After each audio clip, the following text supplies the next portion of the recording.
Lightning like Steve McQueen. I'm in the fast lane when the light turns green. And I built tough, I ain't nothing but grit. Cause I made rugged blood, sweat, and spit. Yeah, like a horse I fly. Better push yourself in for a bumpy ride. I like to play hard, but I work harder. And I weather the storm cause I'm built stronger. This episode is brought to you by SPI Logistics, the premier freight agent logistics firm in North America. For over 40 years, SPI has been diligently building the most successful freight agent network to provide first-class relationships for our shippers, receivers, and carrier partners. We are more than another transportation network. We are a dedicated team of professionals united by one singular purpose, and that is to expedite our agents' success.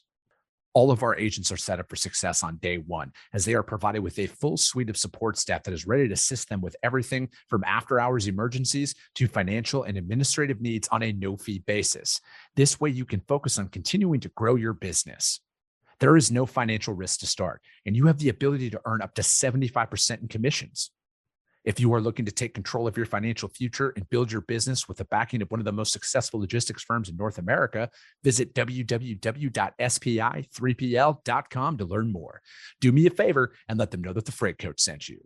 What is up, ladies and gentlemen? We are back. We are live. It is the Freight Coach Podcast, the top podcast in transportation, coming to you guys every single weekday, 8:30 a.m. Pacific, 10:30 Central, to break down some industry headlines. But most importantly, you guys provide some actual insight into what you can do with all of this information. I'm just going to skip the rest of the intro because I got some very special guests who are on here to talk about something I'm very, very passionate about. That's as a small business owner myself, how do I elevate my outreach to compete with some of the largest players out there? What can I do to really level that playing field? Because it does only take one. Right? It takes one account to go out there, and that can literally change your life in your business. And my guests today have something really exciting to kind of announce and talk about and really put out there that I truly feel like is a game changer for the market. So I got my man, Dan Hellmann, and the Honorable Jim Sanborn. I will call him Your Honor for the rest of the show from now on. So fellas, thank you so much for joining me. Thanks for having us, man. It's always great to be here.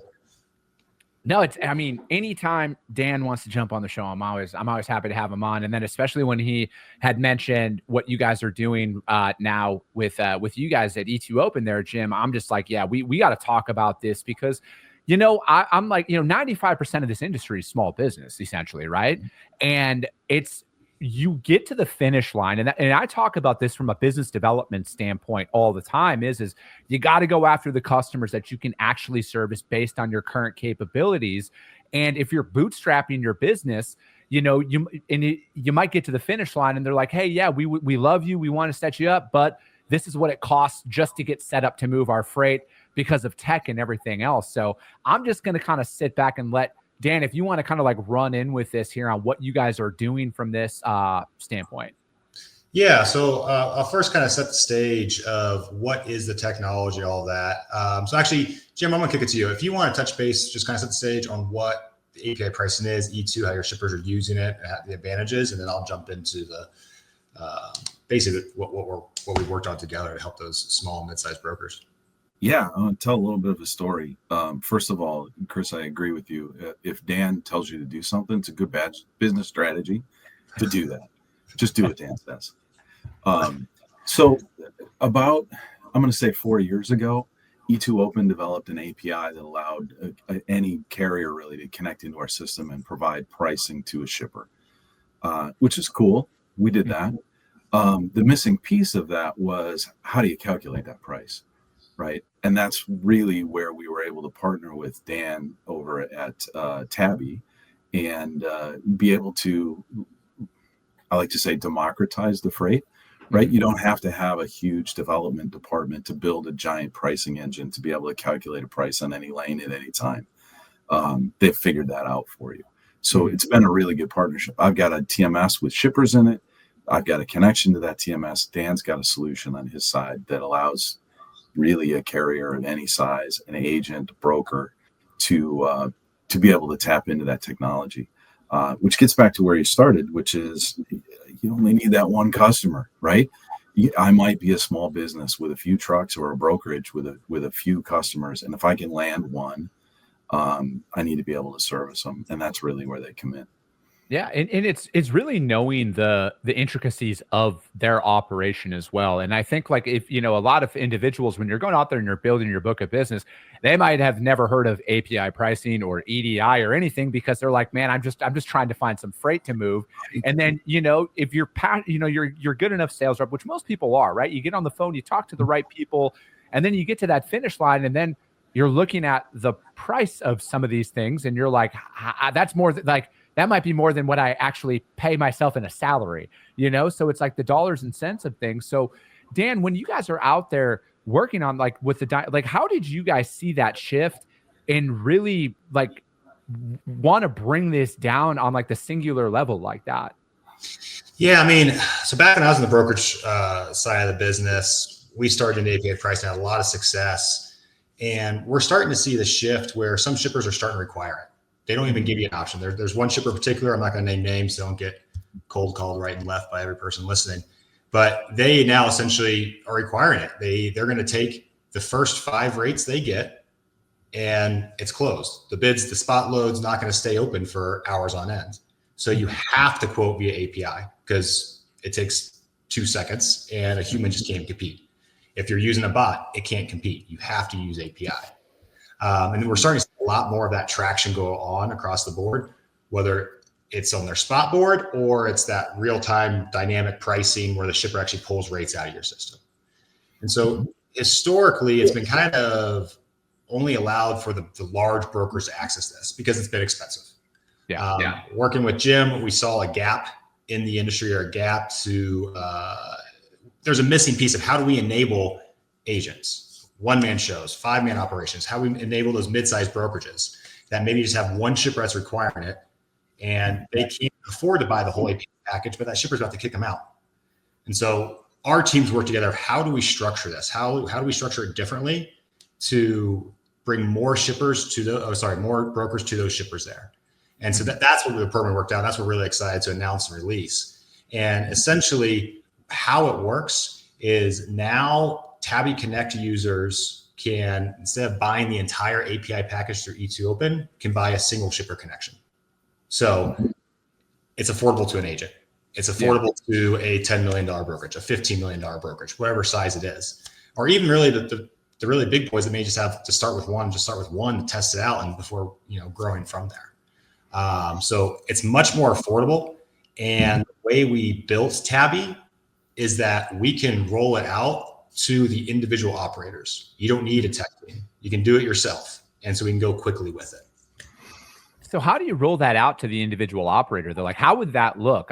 Say I'm an agent, which I am, but like, say I'm a small broker. I got 3 or 4 people out there.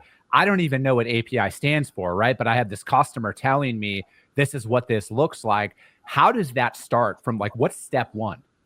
And I think that's the cool part about Tabi is you don't have to know what API stands for. You don't have to be an IT person. You can be a salesperson. You can be a broker because that's what you're good at. And you can use this technology pretty easy to use, pretty easy to get stood up in a hurry, and then go to work, right? Go back to being a broker, go back to, prospecting those loads, maintaining that relationship with your customer, handling issues as they come up, that the work of an agent, the work of a broker that you're already good at, and let the technology do some of the other stuff for you and get it off your plate. Yeah. Go ahead, Dan. Yes. I mean, really the setup's easy. If someone out there has a shipper that's requiring it, or they want to do it, between our relationship with E2, we can have them live in a couple of days. Basically how we built our connection, we can bypass testing. It's more of a flip of the switch, and it's now extremely affordable. In the past, rate automation has been historically just out of reach. It's just too expensive. A small company can't afford, $30,000 a year, 40, whatever it is, based on how much, things you're doing. But now with E2 and Tabi coming together, it's extremely affordable, and they can roll it out. So is this something that's connected into my TMS as a broker, or is it the shipper's TMS? How does that integration work? Where does it, from like a workflow perspective, is this an added step in, or is it like, hey, as soon as that hits your inbox, boom, it fires off the quote, or anything like that? How does that look? Yeah. So the general flow is like, let's say, all right, there's a shipper that wants a rate from you. They submit it into their TMS into E2 Open. They put the landing, click the button, whatever it is. It directly connects to Tabi, which will directly connect to your rate engines, pull back the rates, run it through the parameter set or logic tree, and submit the rate straight back. So there's no human touch with that. Now you are putting your own logic in it. UI is very easy to use, so people with a zero tech experience can use it right away. You'll all support and all that. So it's not eliminating the knowledge you have or that human touch. You're just putting your knowledge into a templated format so you can quote a lot more. Yeah. Now, one example we have that I absolutely love is like we have one particular customer. They're automating 130 shippers, and they have one person that manages all the logic, all the data, and it takes them 30 minutes a day. So they have one person quoting out 130 high volume shippers, and one person's doing it in 30 minutes. So walk me through that a little bit there, because, like, as that's something that I don't want to say it's a struggle of ours, but getting back to shippers in a timely, like, we try and be fast, right? Like, we think that we're fast out there, but like, we're not 130 shippers fast like that, like you're describing right there. Is this like, what does that look like? Is it, you guys are integrating with multiple different shipper TMSs platforms? It's just following your inbox, essentially scraping that, and it's just firing off rates left and right that way? Yeah, so it's not even touching really the inbox. So we're interacting with over 65 different shipper TMSs or platforms, ERP systems. So yeah, I think we're pulling for that particular customer. They have shippers on E2. They have shippers on Transplay Super Freight, on Navisphere, on Manhattan, all of those. And so those requests come to Tabi, follows the same process, rate engine, logic tree for every single shipper they have. So they're all quoting them out differently.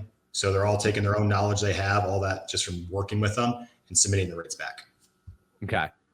And now, so then E2 Open in this, Jim, this is coming in as, you guys are the API connection that's running between, Tabi and the shipper's TMS, right?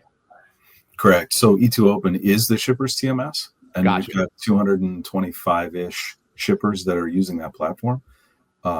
So whichever of those that you're connected with through Tabi, it just works, right? They send a rate request or they post a load to the spot board.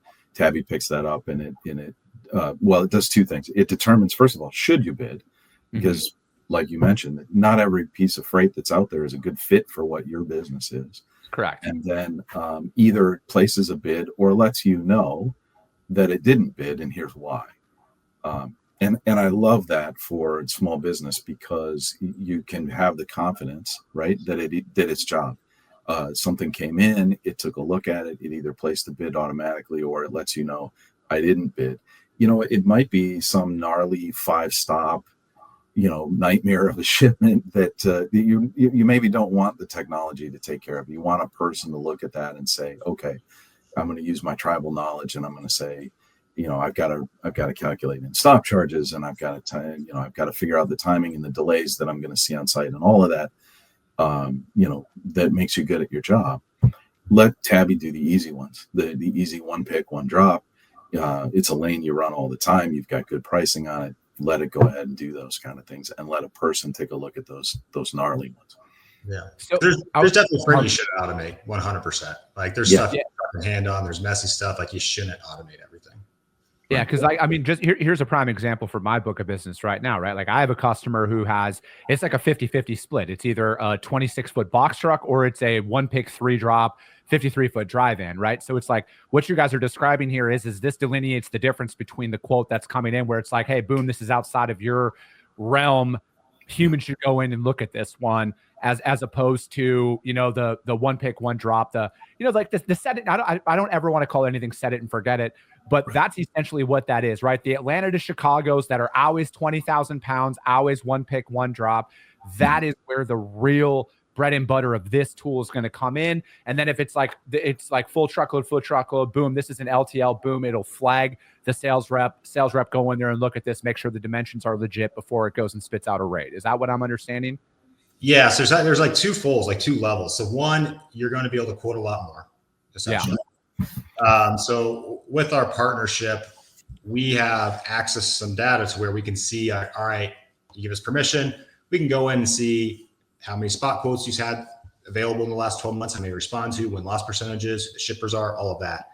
And so across the entire board of the entire E2 Open network, which will help connect it, E2 Open used to be Blue Jay. A lot of people know it by Blue Jay still, but what I say, E2 bought Blue Jay. Across the entire network, if brokers are manually quoting, they only respond to 10% of spot quotes. Probably less.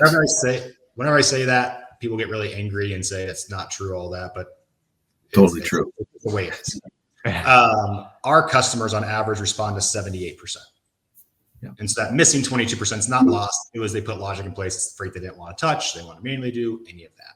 So quoting more, but then even more important is the data piece. So we have really extensive reporting dashboards. We have just released a Gen BI reporting. We just ask Tabi a question, it'll auto-generate reports for you. So it makes it really easy. And so we're capturing all these data points. And so you'll know exactly how your team's quoting, what they're responding to, how is the mathing, all of that fun stuff. And you have you'll know exactly what your customer shipper network is. Yeah.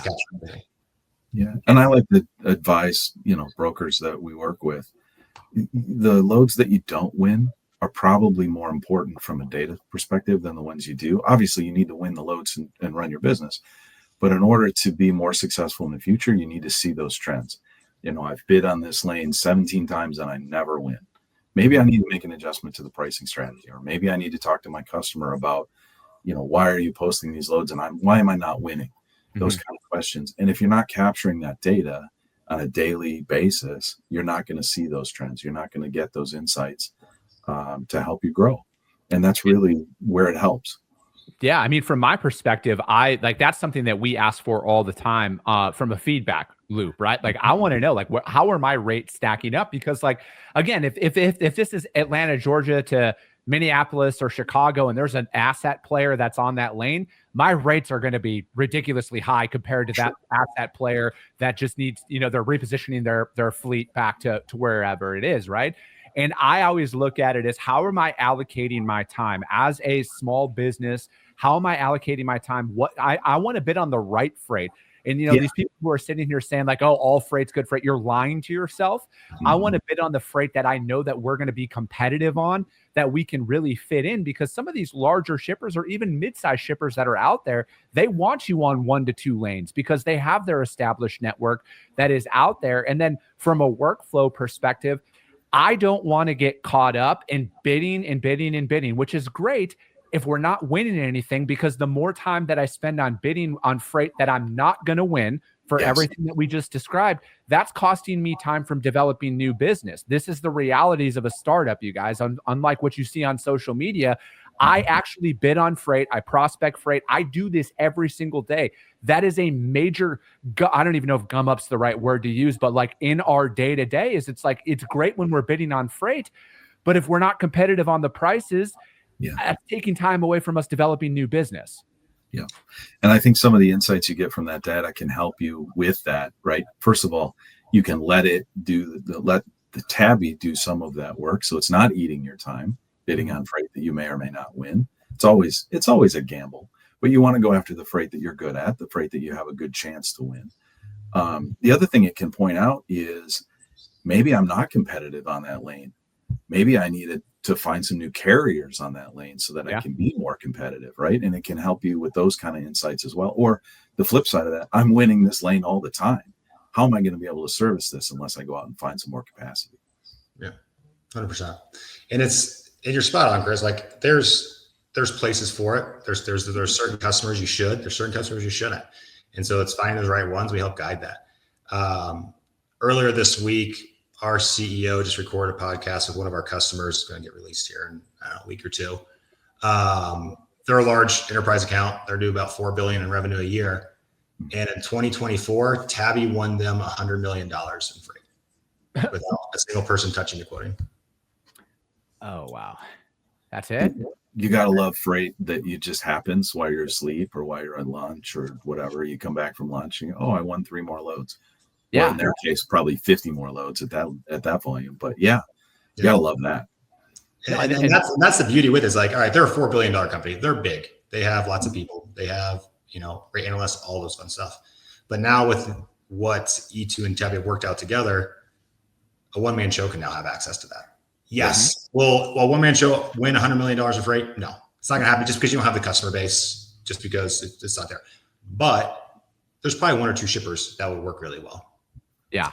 No, and that's exactly it, right? Is because we're always looking at the next 24 months, right? Like I don't sit here and think in today's terms. I operate in today, but I'm always planning of, all right, what if or when we onboard that enterprise level shipper, how do I build out my team around it? What is going on? But then again, how do we capture all of those opportunities that are coming in? And it's as you're building something up and you're getting through the workflow aspect of things, because everybody gets bogged down in their busy work, right? I have a laundry list of stuff that I could be doing besides developing new business, but I need to be developing new business like 90% of my time, right? And I need something working for me in the background. And like I just literally put a post out about this yesterday. I am going to heavily invest in automation as I grow and scale my company up, because I don't know of any other, because I'm looking for that 15x return on my time, right? Like I need to turn 120 hours of possible work into like a 40, 50 hour, standard work week, when you can actually get people on the phone, ladies and gentlemen. I know some of you like to work 24/7, 365, but the reality is your prospects aren't. So how do I keep my time focused on those roles? And this is what I love about this stuff though, is it's like, this works behind the scenes. This keeps you bidding on stuff, when you're dealing with one of your customers right now and 3 more quotes come in from another customer, this spits out those prices. So you're not half-assing each of your tasks. Right on. And it also makes the ROI calculation pretty easy, right? You know the fixed costs that you're going to get from Tabi. And you can calculate with your margins, how many loads do I need to win in order to pay for itself? And how many loads do I need to win to 5x what I'm paying for it? And I hope that we've worked together to get you a price point where that's a pretty low number, where it's a few loads a week over the course of a year and it pays for itself. And then you get to take those gains in productivity, like you said, focus on those customer issues instead. So is this one of those things that it depends on the volume of loads you're bidding on in a month from a fee perspective? I mean, obviously, you don't have to come out here and say it's only going to cost you X. Yeah. But I think like that's one thing that some people get surprised in is they're like, oh, hey, the more freight I win and bid via this, it actually costs me exponentially more money. So why would I go after that business? Yeah, that's exactly the thing that we've tried to address in this new pricing model, where you're working with one shipper, you can quote as much as you want, right? If you're working with one shipper, you can win as much as you want. And I think that's going to open the door for a lot of these small and medium-sized businesses to take advantage of the thing. Now, at the enterprise level, absolutely, E2Open has a pricing scale based on your load volume. Yeah. But we wanted to lower that barrier of entry. And hopefully what happens over time is you're successful with that one customer that you're working with, and you're able to grow that business into 2, 3, 4, get into that enterprise level.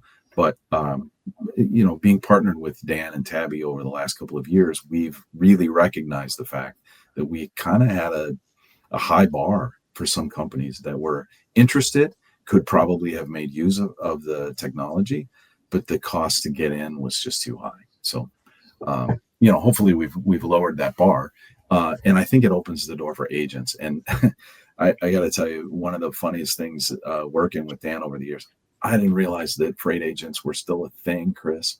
Oh, really? They had gone away, and Dan was like, "Absolutely not. They're out there all over the place." Yeah. Because from where we sit as a TMS, a carrier is a carrier. We don't know if they have an agency model or if they're a brokerage or what asset based. We really just, it's a scat code to us, right? Yeah. But opening the door to those agents, I think, is going to be huge. No, and again, oh, sorry, Dan, did you have something?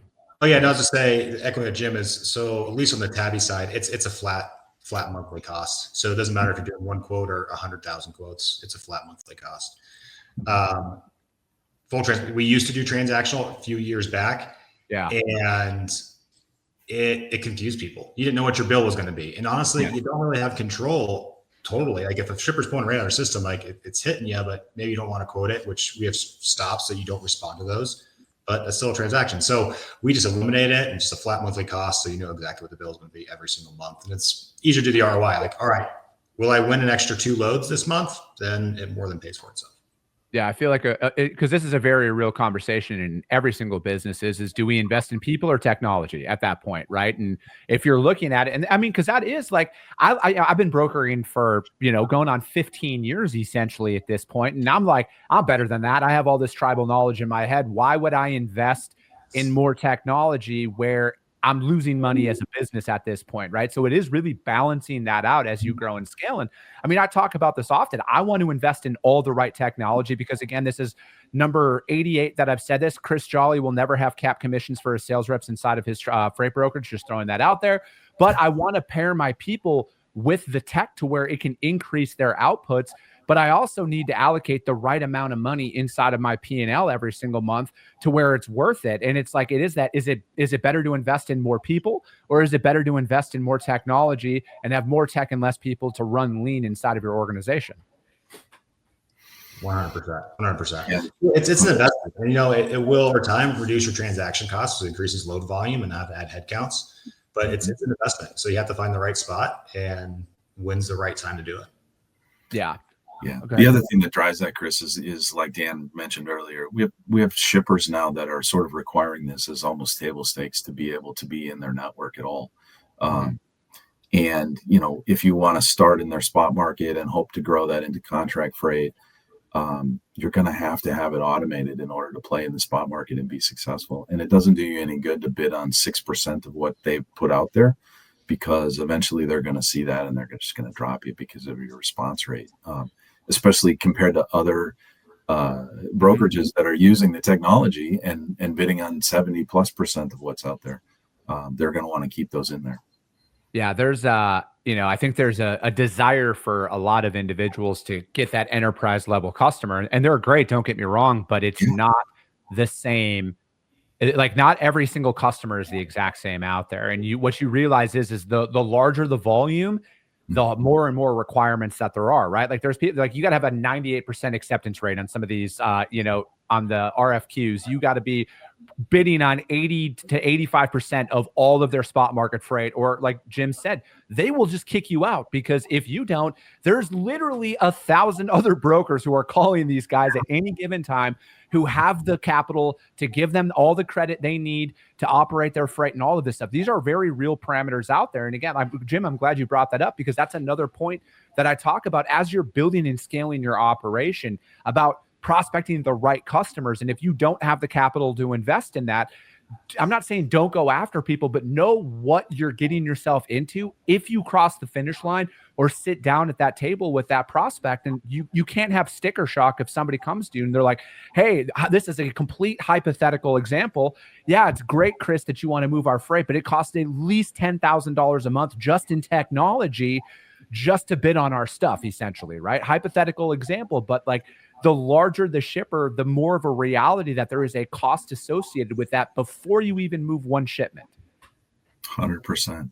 And with the indications that we may be coming out of this freight recession, the time to get that technology is now, so that you're prepared for those conversations, because shippers are going to be looking for new providers. They are going to be able to take a look at rates and say, oh, they're on the rise. Maybe I need to expand my network and diversify, because capacity is going to get tighter. The smart ones are going to be doing that soon, and you want to be prepared. Yeah. Like I say all the time, you guys, do not pay attention to what's going on out there. Pay attention to your business, your outputs, because I just saw somebody post about this morning, that she just grossed her first $1 million in new business over a down freight market. We've grown too in that time frame as well. So people are onboarding providers all the time. Where are you going to be, though? Like, again, I think it's just perfect time of year to say this, because, everybody's got the new year, new me stuff coming out. Well, I tell you what, you guys, I'm making sales calls literally every single day right now, as I have for the last 6 months. If you haven't sold or picked up the phone in the last 6 months, where are you going to be come January 6th? Because let's be honest, nobody's working the 2nd or the 3rd, that Thursday or Friday. I'll just call it what it is, because, again, I live in reality. You're not just going to miraculously pick up the phone January 6th and get all of this business right away. You need to start looking into this today. You need to prepare for this stuff as we're going in, because this is a very real thing. What if it does flip overnight, seemingly? Where are you going to be? Because then the train's already gone. The train's already left the station, and you're going to be sitting there, what, another 3 years? That's what you're going to wait? Are you going to survive another 3 years? You're not. I love it. I appreciate you guys. I'm amped up. I'm ready to. I was cold calling before we did the show today, and I'm ready to go pick up the phone and start hammering it out again, because I need customers after this. But how does anybody, Jim? How does anybody reach out to you guys to find out more about what you guys going out at E2 Open? Yeah, so you can hit our website, e2open.com, number 2, don't spell it out, or you can email me directly, jim.sanborn@e2open.com. Happy to talk to anybody and answer questions, even if they're not interested in being a customer. I appreciate it. And Dan was just on the show about a month ago now at this point. But again, I love having Dan come on, because I love what him and his team are doing over there at Tabi. And really, I was telling Dan before we went live today, you guys, even when my company's doing $100+ million a year, I am always going to talk about the tactics to get you to that point, because it's easy to sit back and envision what you'll do at that level. But if you're not doing the daily tasks today to get to that level, it's just going to pass you by. I mean, I spent a lot of my time out there, so that's why we're always going to continue to bring this out there and talk about the small to mid-sized company, because I'm a bootstrap founder, ladies and gentlemen. But that will be it for today. We will be back tomorrow. We got more guests coming on this week, because we do not slow down on the Freight Coach podcast. But as always, you guys, I appreciate you guys. I love you guys, and we'll be talking to you soon.